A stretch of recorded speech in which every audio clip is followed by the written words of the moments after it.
Welcome to Millennium Daily News. This is Ifat Fatima with top stories.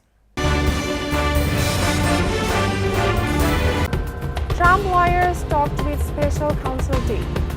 Storm slaps coastal south with most snow in nearly 3 decades. And Syria war, Russian strikes kill 25 in rebel held eastern Ghouta. Prime Minister inaugurates 6-lane flyover in Feni, and Prime Minister accords reception to under 15 women football team.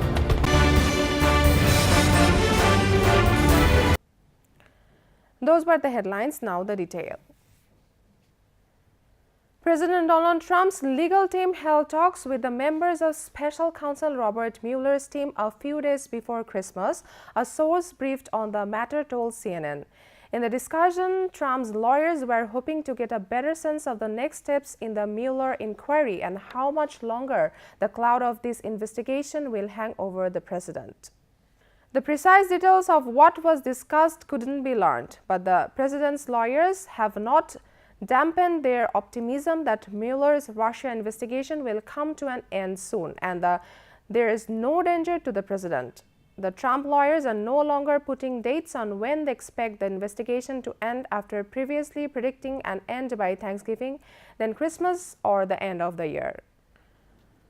President Donald Trump launched a scathing attack on former top advisor Steve Bannon, responding to a new book that portrays Trump as an undisciplined man-child who didn't actually want to win the White House and quotes Bannon as calling his son's contact with a Russian lawyer treasonous. Hitting back via a formal White House statement rather than a more typical Twitter volley, Trump insisted Bannon had little to do with his victorious campaign and has nothing to do with me or my presidency. When he was fired, he not only lost his job, he lost his mind, Trump said.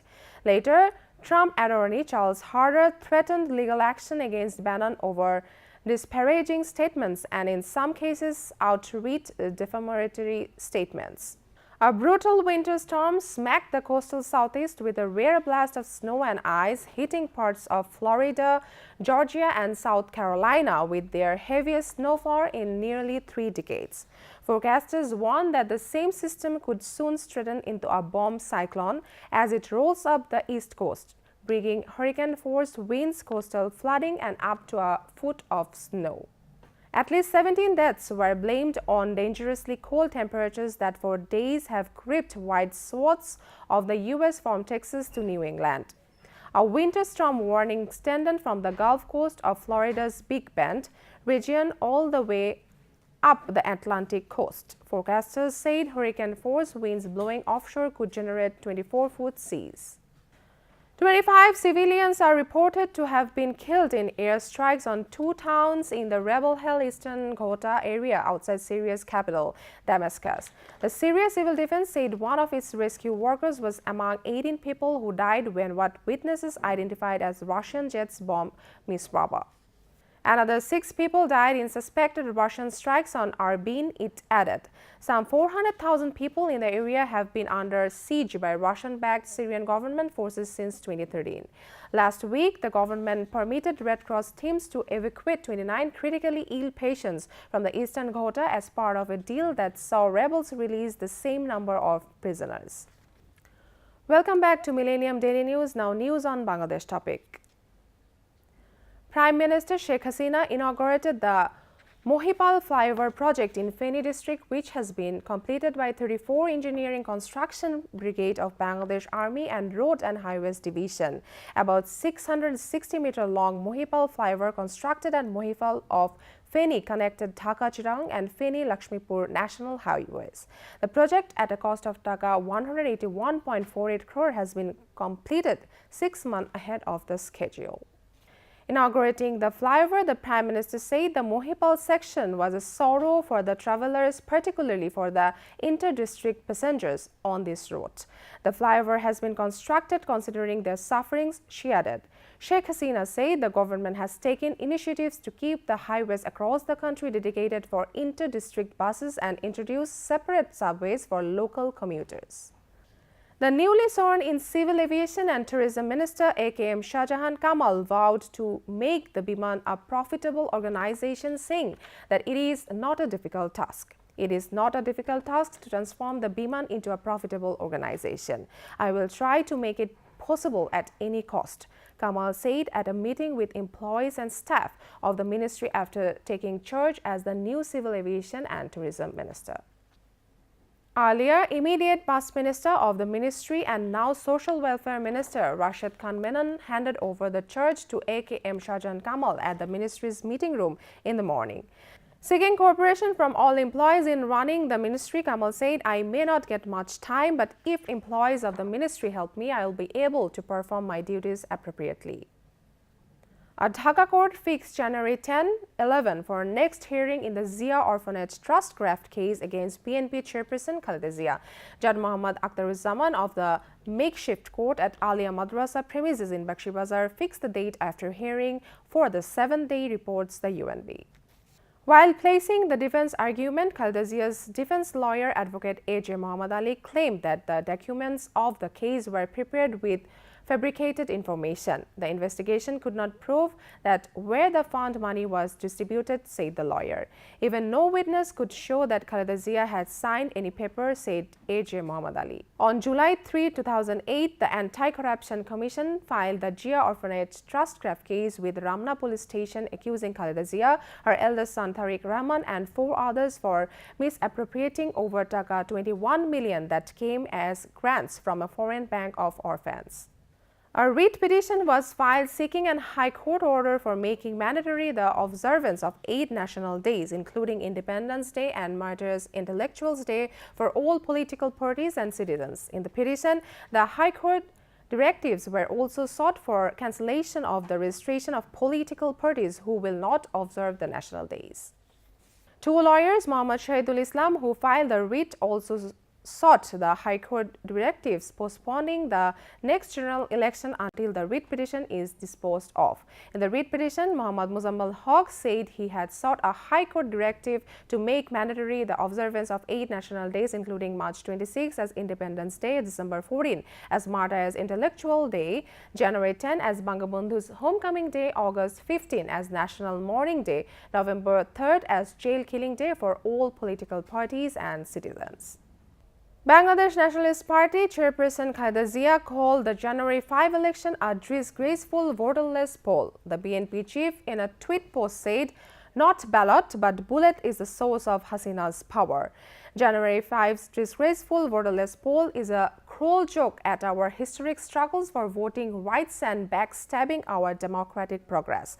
People shall choose their representatives, not conspirators. No compromise on democracy." As the party was denied permission to hold its scheduled rally, BNP is unlikely to arrange any program in the capital to mark what the party calls Democracy Killing Day to avoid confrontations. The teachers and employees of non-MPO educational institutions who are on a hunger strike ignored Education Minister Nurul Islam Nahid's assurance and vowed to continue their strike until an assurance is made to meet their demand with a time frame. Leaders of the demonstration, arranged under the banner of Non-MPO Educational Institution Teachers Staff Federation, said they have decided to continue the strike at the Jatiya Press Club premises as the minister did not give them any specific date or time frame. The teachers also claimed that the minister even did not break their hunger strike. They said they will continue their strike until their demand is fulfilled. Meanwhile, at least 35 teachers, including Federation President Ghulam Mahmudun Nabi, fell sick and they were taken to hospital. The visiting Chief of General Staff of Kuwait Armed Forces, Lieutenant General Mohammad Khalid Al-Khadr, highly lauded the professionalism and dedication of the members of Bangladesh Armed Forces. A total of 6,120 soldiers and officers of Bangladesh Armed Forces are working in Kuwait and they are highly professional and dedicated, he said during a courtesy call on Prime Minister Sheikh Hasina at her official residence, Gana Bhavan. After the meeting, Prime Minister Press Secretary Ihsanul Karim told reporters that after exchanging greetings, the Prime Minister inquired about the well-being of General Khadr as he survived a helicopter accident in Bangladesh. General Khadr praised Bangladesh Army for their quick response to begin the rescue operation after the emergency landing of their helicopter in Srimangal and evacuate them within 5 minutes. Viewers, now Millennium Business News.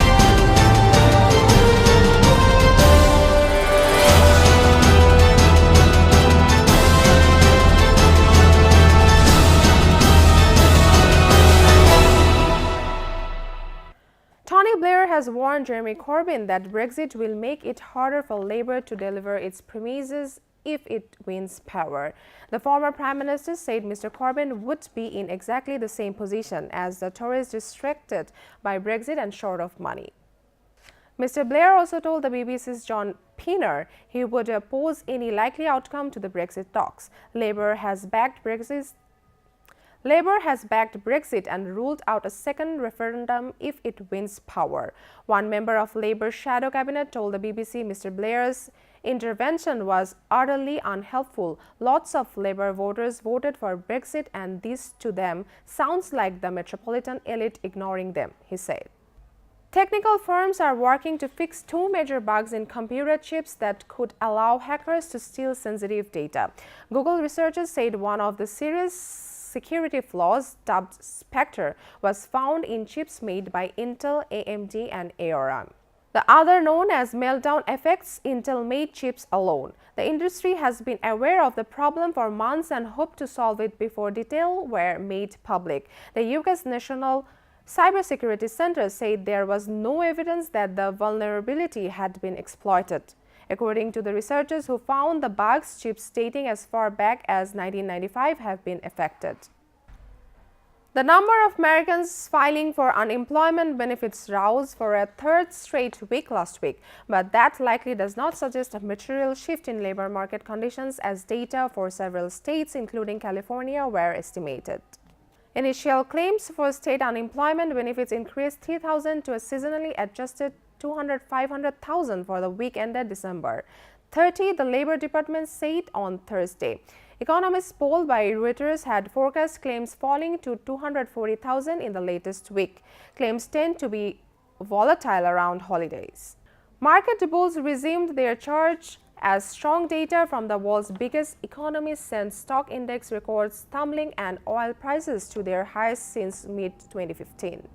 In an apparent acceleration of last year's global equity boom, MSCI's World Index, MIWD 0000 PUS, and London's FTSE both set records in Europe, and the Dow Jones DJI was expected to break the 25,000 barrier when Wall Street reopens. Tokyo's Nikkei, Asia's biggest market, had earlier shot to its highest since 1991 with a 3.3% surge. Asia Pacific, excluding Japan, MIA PJ0000 PUS, scaled a decade-high peak as a fifth day of gains in China helped emerging market stocks. Tesla is still way behind on its Model 3 production goals, but the company swears it's getting better. In a press release issued lately, the electric car maker said it churned out just 2,425 Model 3 sedans over the last 3 months. Tesla said last year that it hoped to be making 5,000 Model 3s per week by the end of 2017 before pushing that target back to March 2018. Now it's not expecting to hit that mark before the June this year.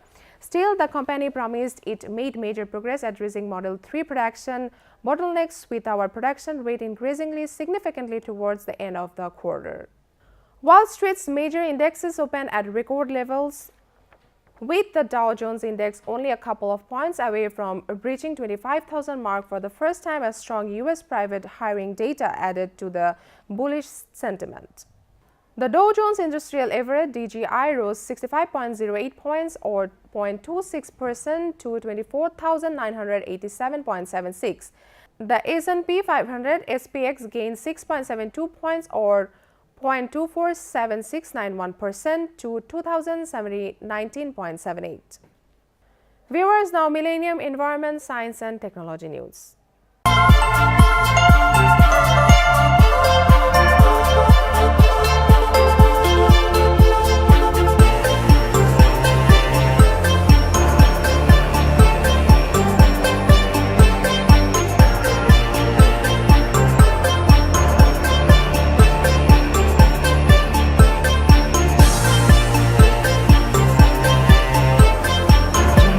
The 11,500-year-old remains of an infant girl from Alaska have shed new light on the peopling of the Americas.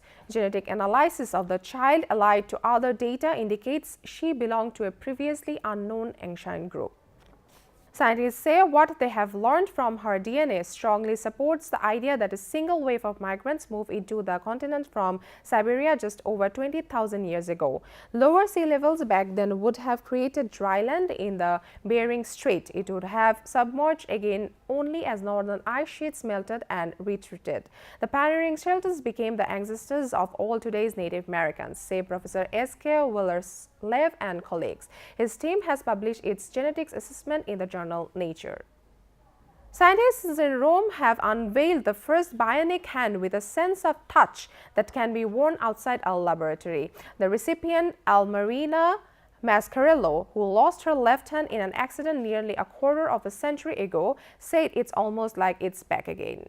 In 2014, the same international team produced the world's first feeling bionic hand, but the sensory and computer equipment it was linked to was too large to leave the laboratory. Now the technology is small enough to fit in a rucksack, making it portable. Viewers, now Millennium Sports News.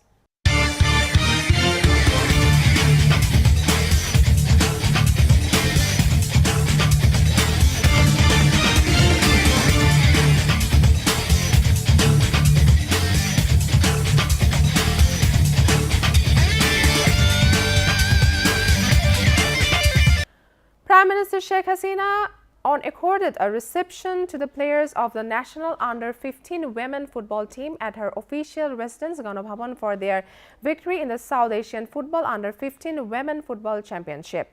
Team manager Amirul Islam led the 33-member delegation, including 23 players and 10 officials, reports the UNB. Speaking on the occasion, the Prime Minister directed authorities concerned to give more attention to further improve standard of Bangladesh football. She also advised the children to be attentive in games and sports and cultural activities alongside their regular studies, saying that the more they will get engaged in such activities, they will remain healthy and will not get derailed. England batsman David Mullen said he was surprised teammate Johnny Bairstow did not employ a night watchman on day one of the 5th Ashes Test in Sydney. Bairstow lasted just 7 balls as Australia followed up their dismissal of Joe Root with the new ball to leave England 233 for 5 at the close. It takes a lot of guts to go against what people normally do, said Mullen, who ended the day unbeaten on 55. Debutant Mason Crane was padded up to act as night watchman, but England's policy is to allow the next batsman to make the decision on who goes in at the fall of a wicket. Australia stunned England with 2 late wickets, including that of Joe Root for 83 to leave the tourists wobbling on 233 for 5 at the end of the rain-disrupted opening day of the 5th and final Ashes Test. A day that started with rain washing out the first season had looked like ending with a packed Sydney cricket ground bathed in summer sunshine and England's Burmese army of fans in full triumphant boast. Root and David Mullen had combined for a 133-run partnership to help steer the tourists to 228 for 3 when Australia took the second new ball with 2 or 3 overs of play remaining. First, Michelle Steer, back after missing the 4th test with a bruised heel, induced Root into a half volley to square leg where Michelle Marsh took a superb catch. Before ending, the headlines are once again.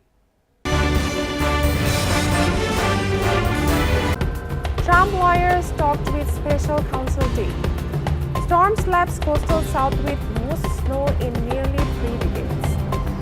And Syria war, Russian strikes kill 25 in rebel-held eastern Ghouta. Prime Minister inaugurates 6-lane flyover in Feni. And Prime Minister accords reception to under-15 women football team. This is all for now from Millennium Daily Newsroom. To get any kind of news, please log into facebook.com/MillenniumTVUSA and youtube.com/MillenniumTVUSA. Besides, to get the most updated news, please visit to our website www.millenniumtv.net. Stay with Millennium. Allah Hafiz.